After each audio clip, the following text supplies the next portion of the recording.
hearty and sincere good day to all of you for joining me in this discussion of how a professional fusion partnership may be of best interest to you.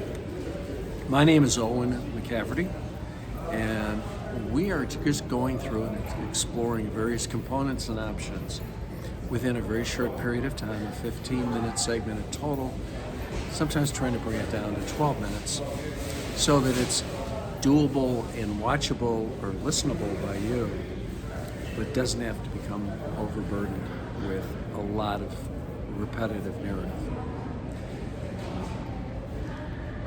In the professional fusion model, we made reference yesterday to meetings that are attended.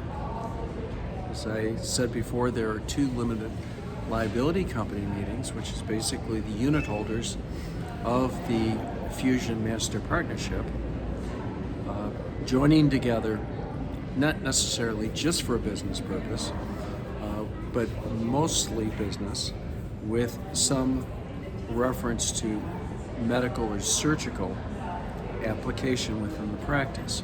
And finally, a chance just to renew friendships and learn from other people what's working well in their practice, what may be something that requires a little bit of effort in the future. So there's a lot of different things that these meetings have.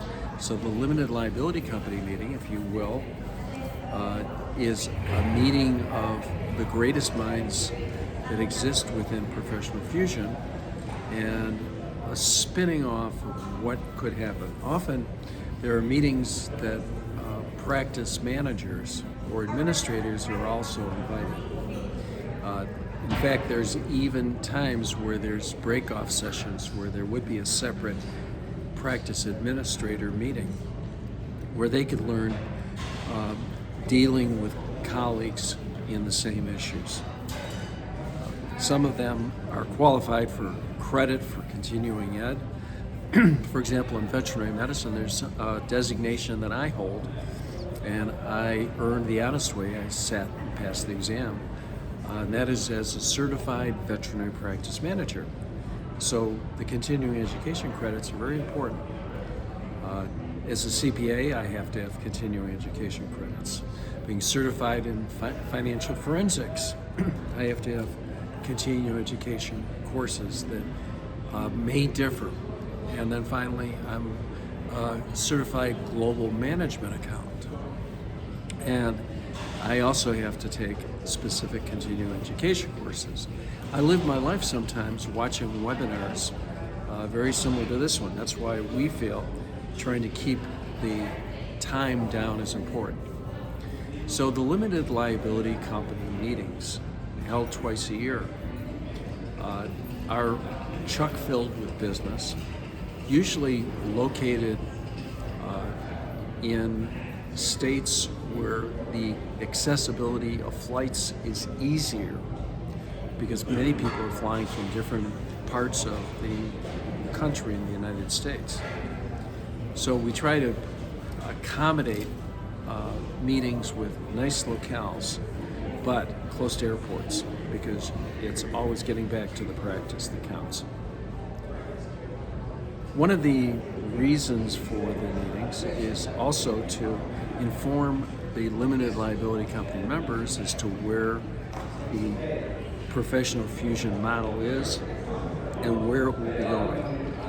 Often there's a calculation of what the value of the limited liability company will be, and each individual practice value, calculated both on intrinsic worth as well as investment value, is revealed as part of the component. Ironically, the value of the entity, let's call it veterinary fusion, is greater than the sum of its parts, because you're selling a going concern, a business.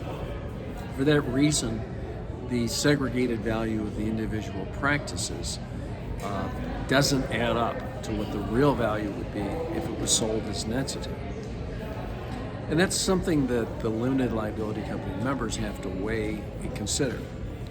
Some entities decide that they wish to bring to market the assembled entities in the fusion partnerships.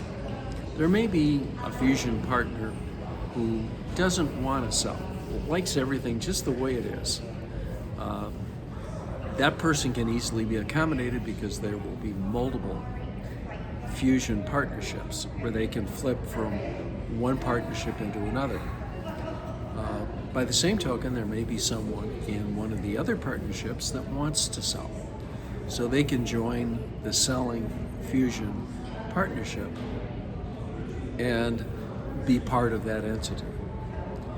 We've pretty much tried to structure this so that the flexibility and the freedom to choose, borrowing from one of my personal heroes, Milton Friedman at the University of Chicago, is going to be accommodated. And we believe that the flexibility is an essential part of our fusion conceit. So, just wanted to give you an idea about what happens at the meetings. In addition to the limited liability company meetings, held at a nice location, sometimes sponsored by the vendors of the entity, who similarly like to come and also try to see if they can sit in on some of the other meetings because they like the content and the learning experience. Some meetings may be accommodating for that, others may not.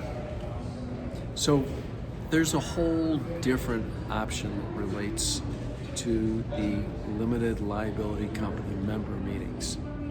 But they're designed to bring forth and forward the opinions and perspectives of the members, and then from that to act in a way to optimize worth. Now let's talk about the hospital director, the practice director, whatever term your leadership group would use. That is that person who on a day-to-day basis is the decision maker. In some practice groups there may be multiple people. They may have more of an oligarchy than they actually would have one specific member. In those instances there may be appropriate availability for having more than one decision maker from the practice to attend, but they would be the doctors of the specific medical discipline that would be brought forward. The administrators, as we said before, may wish to attend the meetings with the doctors who are the directors, but there has to be a breakout period because there needs to be the accommodated discussions and perspectives of the two different groups. The meetings themselves would be at two different locations. Sometimes the meetings are held right after the main meeting, sometimes they are not. A lot just depends on what the purpose of the leadership group is. The leadership group will have an advisory board. Each partnership will have an advisory board, and that advisory board will be active in the structure, and that board will be assisted by the managing administrative group that would be held separate and distinct from the partnership, and not part of the partnership, but merely providing services from an administrative nature.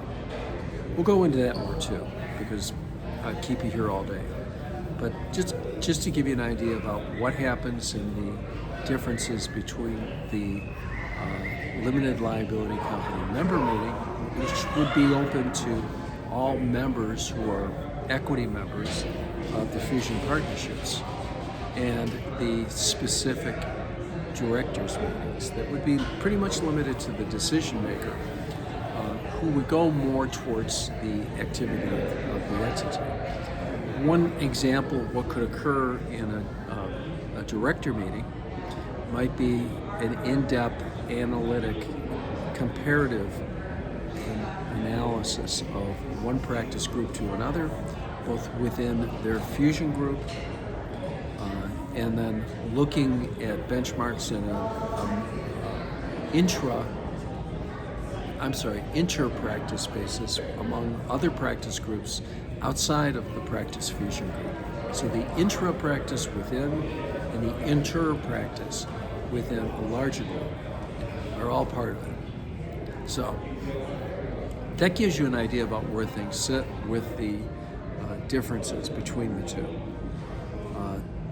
There also may be discussions on human resource management, marketing, organizational structure, purchasing, which is a major element.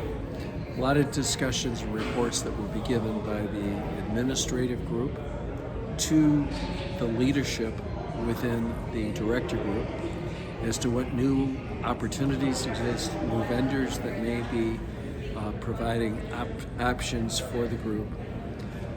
Discussions about where things are going from the total structure in the economy, which unfortunately we have to pay an awful lot of attention to, both from the standpoint of the liquidity that is available, the value of the dollar that is eroding, and will probably continue to erode.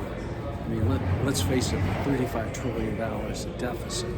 It's not going to be magic with the diluting dollar. And one of the things of the Fusion partnerships is to study that and look at the reality behind the representation. Because often you'll hear in news agenda-driven narrative. At Fusion, there is no agenda. We are agnostic politically. What we try to do is bring together all of the elements. So we're getting close to our 12-minute level. I just want to say thank you for allowing me to explain a few things of what occurs in the meetings and clarify some of the points that Dr. Tack had raised, but I had deferred because I knew we wouldn't have the time. So from beautiful Henderson, Nevada, this is Owen McCaffrey. Thank you.